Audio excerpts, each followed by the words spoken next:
लीजिए अपना। मैं Naresh Chandpal, ji. All India Rahul Gandhi brigade Delhi प्रदेश से महासचिव हूं और इस किराड़ी विधानसभा में वार्ड नंबर 44 आस्था विहार निवास करता हूं। अच्छा, अभी आप लोगों ने सदस्यता अभियान शुरू किया हुआ है, इस पे क्या कहना चाहिए? आज कांग्रेस पार्टी ने जो सदस्यता अभियान चालू किया है, ये जो वास्तविक कार्यकर्ता हैं उनके लिए एक बहुत सुनहरा मौका है कि जब हम पहले सदस्यता अभियान होती थी तो गरीब लोग जो होते थे, जो छोटे कार्यकर्ता, वो लोग सदस्य बनाते थे और उसका श्रेय वो आदमी ले जाते थे जो उस क्षेत्र के स्वयंभू होते थे। अब क्या हुआ है कि जो भी आदमी कांग्रेस सदस्यता अभियान चलाना चाहे उसको 1000 लोगों के लिए एक पैकेज मिलता है। 1000 लोगों को आपने सदस्य बनाना है और उसकी सदस्यता मात्र 5 रुपये है।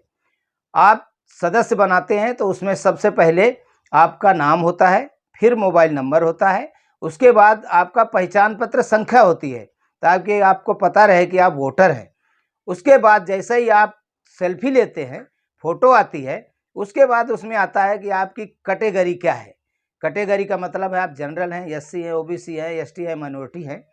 जब ये क्लिक करते हैं तो उसके बाद फिर ऑप्शन आता है कि आप काम क्या करते हैं, जिसमें आप सरकारी नौकरी करते हैं, प्राइवेट जॉब करते हैं, स्वयं काम करते हैं या बेरोजगार हैं। जो ये सदस्य बनेंगे, मैं समझता हूँ कि जब भी कोई आदमी कांग्रेस का कार्ड अपने हाथ में रखेगा और कोई उससे पूछ लेगा जी आप कौन हैं और कार्ड दिखा देगा तो पूरी तरह से संतुष्ट हो जाएगा कि ये गलत आदमी नहीं है। ये कार्ड चूँकि डिजिटल है, आप कहीं भी बैठकर देख सकते हैं इसको।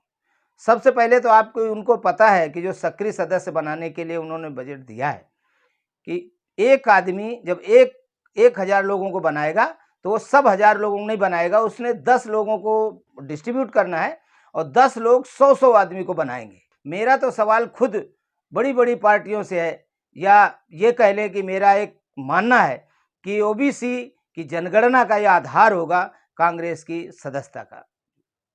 तो सदस्यता अभियान से जो मजबूती मिलेगी, मैं अपील करता हूँ पूरे देशवासियों से कि कांग्रेस की सदस्यता अभियान को बढ़ाएं, जिससे हर आदमी के पास एक पहचान पत्र हो जिसमें नाम, उसका फ़ोन नंबर और उसकी कैटेगरी, जिनके प्रमाण पत्र बनवाने में लोग परेशान होते हैं, ये उपलब्ध हो जाए। और उसके बाद आपने देखा कि प्रियंका गांधी जी ने पूरी ताकत के साथ उत्तर प्रदेश में चुनाव में प्रचार प्रसार किया, उन्होंने अपनी योजनाएं भी समझाई, लेकिन ये देश के लोग झूठ बोलने वालों पर विश्वास करते हैं, सच पे उनको यकीन नहीं होता कि नहीं ऐसा हो सकता है। जब इस देश में वोटर पेंशन की बात चली थी तो कांग्रेस पार्टी ही है जिसने आधार कार्ड दिया। आधार कार्ड में जो कहा गया था कि एक राष्ट्रीय पहचान पत्र के रूप में इसको माना जाएगा, तो कांग्रेस का सदस्यता अभियान जिससे जो कार्ड बन के मिलेगा उससे ओबीसी की जनगणना भी हो जाएगी, आपके पास कास्ट का सर्टिफिकेट का जो आधार होगा वो भी तैयार हो जाएगा। और अगर इस देश में कांग्रेस आई तो मैं उम्मीद करता हूं कि प्रियंका गांधी की जो सोच है उसमें महिला वोटर पेंशन लागू होगी। आपके इस देश की जीडीपी का आधा जब हम करते हैं तो लगभग 8,500 रुपए प्रति व्यक्ति होता है। अगर यही सिर्फ महिलाओं को देकर वो चेक कर लें, अगर अच्छा लगे तो इसको आगे बढ़ाएं, क्योंकि आपको पता है कि महिला जिस घर में पैदा होती है वो कहते हैं पराया धन है, जिस घर में शादी होके जाती है वो कहते हैं पराई लड़की है, और वो माइग्रेंट होने के नाते पूरी जिंदगी परेशानियों में गुजारती है। सबसे पहले इस देश की मजबूती के लिए महिलाओं को सशक्त करना है तो महिला वोटर पेंशन लागू करना बहुत जरूरी है। प्रियंका गांधी ने जो देश के अंदर एक मुहिम छेड़ा है, लड़की हूँ लड़ सकती हूँ, उस पर क्या कहना चाहिए? लड़की हूँ लड़ सकती हूँ का उनका जो एक आइडिया था, उन्होंने सोचा था कि जिन लोगों के साथ अत्याचार हुआ है हम उनको चुनाव मैदान में उतारें और लोग उनकी मदद करके जिताएंगे, और जब वो जीत जाएंगे तो क्योंकि खुद पीड़ित हैं इसलिए दूसरों की पीड़ा को समझते हुए लड़ेंगे। लेकिन दुर्भाग्य से ऐसा नहीं हुआ। तो मैं चाहता हूं कि इसका आधार जो है, अभी मैंने आपसे थोड़ी देर पहले कहा कि महिला वोटर पेंशन, जिस दिन महिलाओं को लगेगा कि हम 18 साल के होते ही हमारे खाते में 8,000 रुपए आएंगे और जब तक हम जिंदा रहेंगे, क्योंकि वोटर तो तब तक हैं जब तक जी रहे हैं, तब तक 8,000 रुपए का मतलब है कि जैसे जैसे महंगाई बढ़ेगी ये भी बढ़ेगा। क्योंकि हमने डिमांड की थी 2006 में 19 नवंबर को मैंने जंतर मंतर प्रदर्शन करके मांग की थी कि सरकार बिना भेदभाव के वोटर पेंशन लागू करे।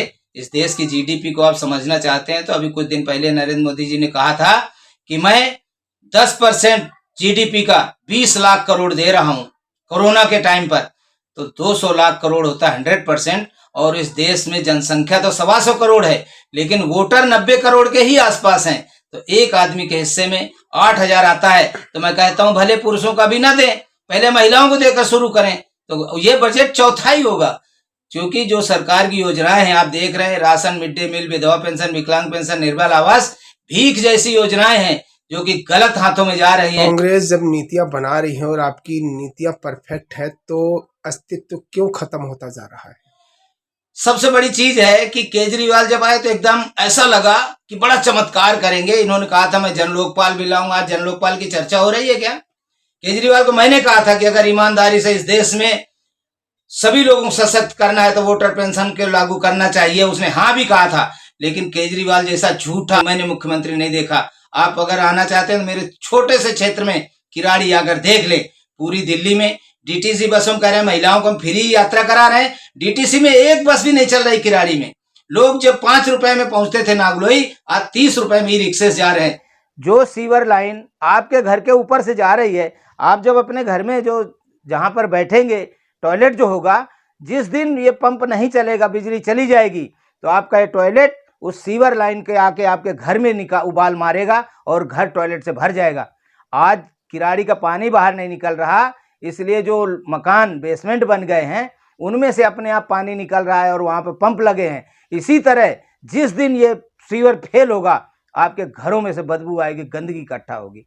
ये केजरीवाल जिस तरह से लोहे के गेट लगवाए इन्होंने बिना चौकीदार के, गेट लगाने के बाद 3 फुट सड़क ऊंची कर दी, आज गेट खुल नहीं रहे। छोटी छोटी लाइटें लगी हैं, जहाँ हाई मास्क लाइट लगी उसके नीचे, उस लाइट का कोई मतलब नहीं है, केवल वोट बनाने के लिए। कैमरों का भी यही हाल है, कैमरे वहाँ लगे हैं जहाँ आम आदमी पार्टी का कोई उनका आदमी अपना रहता है।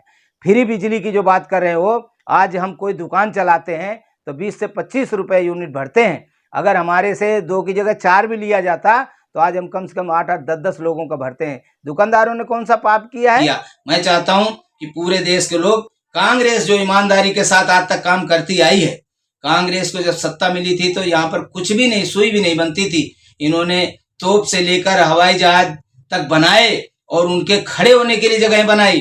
भाजपा सिर्फ बेचने का काम कर रही। और मैं तो चाहता हूं, सरकार से हाथ जोड़ रहा हूं, कांग्रेस पार्टी जब आएगी अमीरी रेखा लागू करके वोटर पेंशन देने का काम करेगी, जिससे पूरे देश में लोग सम्मान के साथ जी सके।